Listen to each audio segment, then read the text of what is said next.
Salut tout le monde, c'est Lucky. Journal de bord du projet Droid, on est le 13 avril 2021. Aujourd'hui, on va voir comment exporter un modèle URDF de notre robot depuis Onshape.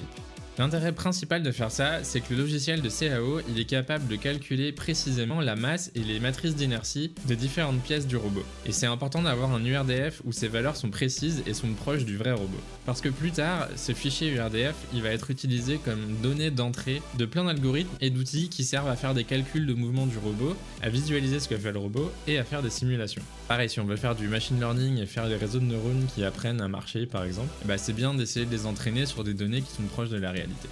Onshape, c'est un logiciel de CAO, de conception assistée par ordinateur. Et on appelle ça un logiciel de CAO paramétrique parce que la façon de concevoir dedans, c'est de mettre des contraintes et des paramètres sur par exemple la taille d'une pièce, et on pourra revenir plus tard et la modifier et tout le modèle va se mettre à jour automatiquement. Ce paradigme de conception, on le retrouve dans plein de logiciels, que ce soit Fusion 360, SolidWorks, Katia, etc. Mais mon préféré, c'est Onshape. Déjà parce que c'est gratuit, on peut créer des projets qui sont publics gratuitement, un peu comme GitHub, et surtout il n'y a rien à installer et tout se fait dans un navigateur. Donc comme c'est nativement un service web, Onshape fournit aussi une API pour interagir avec. Et donc ça veut dire qu'on peut faire du code, par exemple en Python, qui va discuter avec l'API d'Onshape, pour interagir avec notre projet directement. Et du coup ça tombe bien parce qu'il y a quelqu'un qui a utilisé cette API pour faire un projet open source qui s'appelle Onshape 2 Robot. Et il permet à la fois de faire des URDF et des SDF. Donc aujourd'hui on va jouer avec. C'est un package Python donc on peut l'installer facilement en faisant pip install Onshape 2 Robot. Et il y a une documentation, je vous invite à aller la lire, il y a toutes les explications qu'il faut pour l'utiliser. J'ai fait un petit modèle d'exemple sur Onshape et je vais vous montrer comment utiliser cet outil pour l'exporter en URDF. Tout commence au moment où on crée l'assemblage dans Onshape. Il y a déjà certaines conventions à respecter pour que ça fonctionne. J'ai créé 3 pièces pour mon robot, donc vous voyez j'ai le body et jambe gauche et jambe droite. Mais là c'est des pièces, on ne peut pas le bouger, c'est figé. Et donc ensuite pour ça il faut créer un assemblage.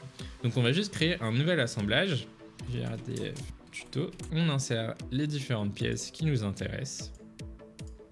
On les prend depuis le Part Studio, on les drag and drop. On peut les prendre et les déplacer. Alors la première chose qu'on va faire, c'est qu'il faut qu'on place correctement nos pièces à l'origine. Mais je vais le mettre à l'arrière. Donc quand je clique ici, ça me crée un petit manipulateur. Et vous voyez que je peux cliquer au centre pour le déplacer. Et donc là, je vais pouvoir bien le centrer correctement. Et ensuite, j'ai juste à faire clic droit, Move to Origin, et voilà. Et ensuite, je peux le figer. Dans le doc, ils disent que si on crée un connecteur et qu'on lui donne un nom particulier, donc si on l'appelle link right leg, l'outil donnera le nom de ce link, donc il appellera le link dans l'URDF right leg. On veut créer une articulation en rotation, on utilise un mate revolute. Il faut le connecter d'abord à la pièce phi et ensuite à la pièce parent. Et vous voyez qu'ici après on peut spécifier des amplitudes, donc par exemple je peux mettre moins 100 degrés et 100 degrés d'amplitude.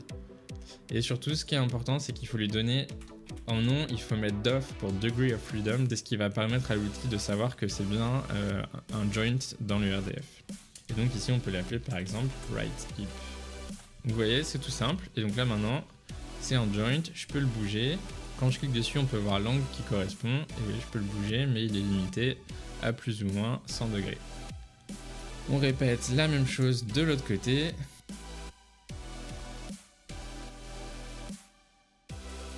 Il y a quand même une chose à laquelle il faut penser. C'est quand vous créez vos pièces dans le Part Studio, il faut aller donner des propriétés de matériaux à la pièce. Et là, on peut choisir le type de matériau. Donc imaginons que vous faites de l'impression 3D, comme moi ce sera le cas dans la plupart de mes pièces, je vais choisir par exemple le PLA comme matériau. Ensuite avec le petit onglet Mass Properties ici, je peux choisir une pièce et hop, ça va m'afficher sa taille, son poids, etc. Donc du coup si je choisis mon cube, hop, il me dit qu'il fait 1,25 kg et il fait 10 cm3. Vous voyez qu'il calcule tout seul les matrices d'inertie, et donc ça ce sera directement mis dans l'URDF ensuite pour nous. Donc voilà pour la partie dans Onshape. Maintenant, on va regarder ce qu'il faut faire pour utiliser l'outil. Donc moi, dans mon projet, j'ai créé un petit dossier qui contient tous les URDF. Du coup, j'en ai un pour l'actionneur et j'en ai un pour le droid. Il nous faut, pour utiliser l'outil, il va nous falloir un config.json. C'est un petit fichier de configuration où on va mettre les différents paramètres du projet. Ce qui est important, c'est de prendre le document ID. c'est ce qu'il y a dans l'URL du projet ici. Ensuite, il faut qu'on lui donne le assembly name, c'est le nom de l'onglet assembly dans Onshape. Donc moi je l'ai appelé URDF. Et ensuite on choisit le format, on peut choisir entre URDF ou SDF. Ensuite on donne un nom au robot, on peut lui donner un package name. Ce package name il est important parce que c'est ce qui va permettre de retrouver les meshes et qui va nous permettre de visualiser l'URDF ensuite dans AirViz ou d'autres outils comme ça. On peut avoir plein de pièces qui constituent un seul link dans l'URDF et donc l'outil va automatiquement prendre tous les STL et les fusionner entre eux. Donc voilà, on a plein d'options.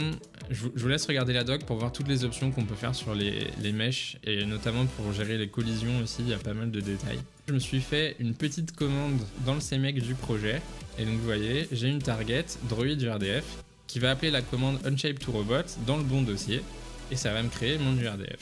Donc je vous montre ça en live, vous voyez, j'ai plus que mon fichier de config dans le dossier, il est tout vide, droid URDF.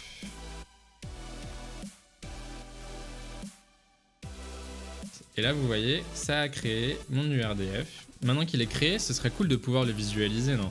Pour ça, j'ai deux propositions. Il y a des gens qui ont fait un petit site web où en fait, on peut directement charger le dossier et l'afficher. Je vous mettrai le lien dans la description. Et donc, si je prends mon dossier, que je le drag and drop sur la page web, et voilà, ça charge mon super modèle.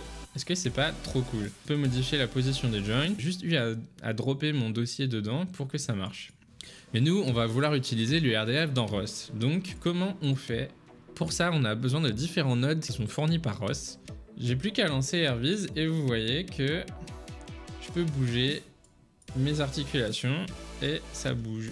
Donc ce qu'il faut noter, c'est qu'il faut bien choisir le fixed frame ici, il faut que ce soit la racine de l'URDF. Il faut récupérer l'URDF sur un topic, sur le topic Robot Description. Je peux vous créer un mini projet sur GitHub qui comporte juste cette partie-là. Vous aurez un template de projet ROS2 avec la partie export depuis Onshape qui vous permettra de commencer plus facilement un nouveau projet. Dites-le moi en commentaire si ça vous intéresse. Bon, et ensuite, un truc qu'on aimerait bien, c'est de le faire tourner dans Gazebo, dans une simulation. Et donc ça tombe bien parce qu'on peut aussi exporter vers un SDF. Pareil, je lance ma petite commande CMake qui me permet de créer le SDF.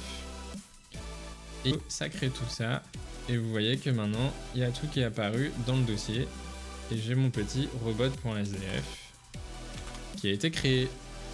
Et donc maintenant que j'ai mon SDF, je peux créer un petit world qui va juste inclure ce modèle et dans mon launch file je vais juste dire à Gazebo de charger ce world. Donc là vous voyez, je reprends la commande, j'ai juste à rajouter sim égale true, ça me lance Gazebo, j'ai ma magnifique simu qui tourne. Là vous voyez que j'ai figé le modèle au-dessus du vide.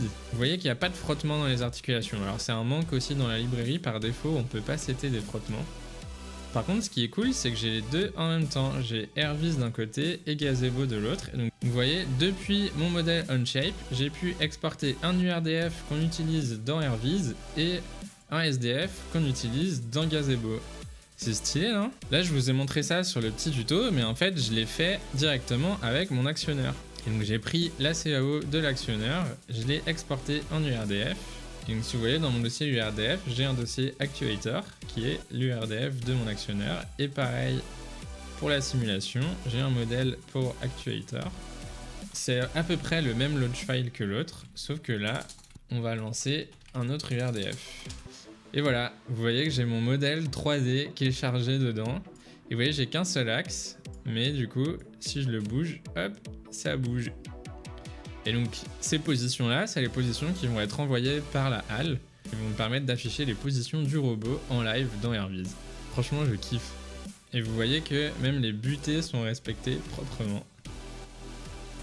Par contre, je sais pas pourquoi, mais je galère un peu avec la simulation. J'arrive pas à mettre le modèle où je veux. Normalement, il est censé être au-dessus du sol et là, il reste coincé en plein milieu. Par contre, il simule bien. Mais je peux faire des trucs qui sont pas normaux. Il est en plein en travers du sol et en plus, voilà, je sais pas ce qui se passe, mais je peux déplacer les pièces comme ça alors que normalement je suis vraiment pas censé pouvoir quoi. Donc j'ai encore des petits bugs sur cette partie là, j'espère que pour mes autres modèles ce sera pas le cas parce que là c'est quand même vraiment moche quoi. La simu c'est un peu foireux mais on va tester ça sur le vrai robot. Je suis vraiment content d'avoir appris à faire ça parce que c'est vraiment important d'avoir un bon URDF de son robot pour pouvoir faire plein de choses avec ensuite. Donc dans les prochaines vidéos, je vais créer différentes versions de à quoi pourrait ressembler le robot, juste vraiment un squelette pour avoir une idée des axes de rotation et des tailles que je pourrais mettre. Je vais commencer à imaginer une des formes potentielles que le robot aura, et j'ai vraiment trop hâte. Si ce projet vous plaît, n'hésitez pas à partager la vidéo à une personne qui s'intéresse à la robotique. On se retrouve bientôt pour un nouveau journal de bord. Transmission terminée.